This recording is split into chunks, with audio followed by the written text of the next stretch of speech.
be talking to you about the history of baseball. The history of baseball began in the United States and can go as far as back to the 18th century. Back then, everyone had their own improvised rules and equipment, but there was a guy named Alexander Cartwright, who can be seen here in this picture, who began the history of it all. He lived between 1820 and 1892 and was born in New York City. Mr. Cartwright invented today's baseball fields.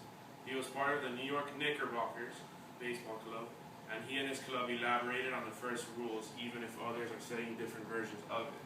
Actually, the first game was actually recorded in 1846. The Knickerbockers lost to the New York Baseball Club in New Jersey. The National Association of Baseball Players was first formed in 1858. Rounders, which is what baseball originally was named, began in England. Rounders was popular around the early 19th century and also had a name such as town ball and base.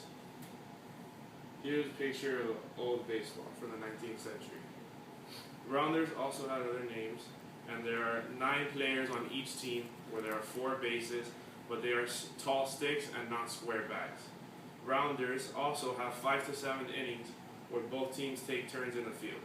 Instead of the pitcher throwing a ball overhand, it is more of an underarm throw, which you can see here in this picture. It is said that over 6 million boys and girls still play in the UK the game which is known as grounders. The historical events, which you can see here, started in the Civil War.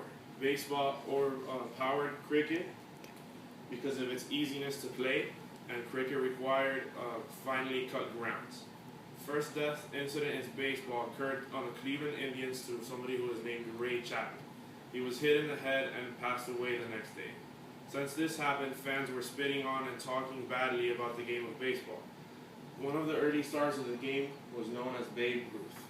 Babe Ruth, who was actually named George Ruth, was born on February 6, 1895 in Baltimore, Maryland. Ruth got sent off to St. Mary's Industrial School for Boys, where he ended up falling in love with the game of baseball. The owner of the Baltimore Orioles, Jack Dunn, was extremely impressed when he first saw George's baseball skills. Once everybody in the Orioles team saw George play, they referred to George as Jack's newest Babe, which is where he got the nickname Babe Ruth. Babe started to dominate the game, once becoming a New York Yankee. Babe broke records left to right. According to Babe Ruth's bibliography in 1920, he bested the home run record and set in 1919 by belting a staggering 54 home runs in one season. His best season in MLB was in 1921, where he broke his own record with 59 home runs. With Babe's amazing records, the Yankees became a recognizable team as well as a powerful team worldwide. The next historical player we will be talking about is Jackie Robinson. Jackie Robinson was born in Georgia in 1919 and was an all-around player. He played basketball, baseball, football, and any other sport you could imagine. At a young age, Jackie went through financial difficulties and ended up joining the Army. Being an African American, it was not hard for Jackie Robinson to succeed in the baseball league because of the racial discrimination. Jackie Robinson once said, "I am not concerned with your liking or disliking me, as long as you respect me as a human being." With this being said, Jackie Robinson just had a love and passion for the game that others needed to see, that no matter what color skin he had, he could still dominate.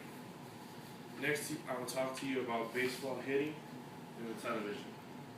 The first televised baseball game was on May 17, 1939 on W2XBS channel between Princeton and Columbia.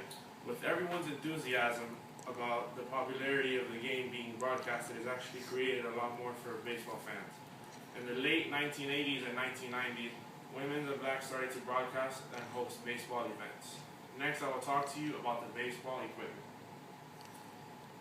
Baseball mainly consists of gloves, bats, and baseballs. But a fun fact, according to the book called History of Baseball, there were 75 different versions of baseballs used in the games of the Major League. Changes were consistently made on a certain weight and the materials that could be used in the center of the baseball. According to Beverly Bird in the History of Baseball, as of 2011, MLB rules that the center can be made of any rubber or cork and that the ball must weigh between 5 and 5.25 ounces. The baseball bat back then were allowed to use by any type that the players wanted to choose, And with each player inventing and experimenting with different sizes and different types of woods, they realized numerous different things about the bats. Baseball went from being a neighborhood environment game to a worldwide sporting event. Baseball has shown us that anything is possible, no matter how little or how small something is, no matter what skin color you are, and baseball has just showed us that with a little passion and love, anything is possible. So that concludes my presentation and informative speech on the history of baseball. Thank you.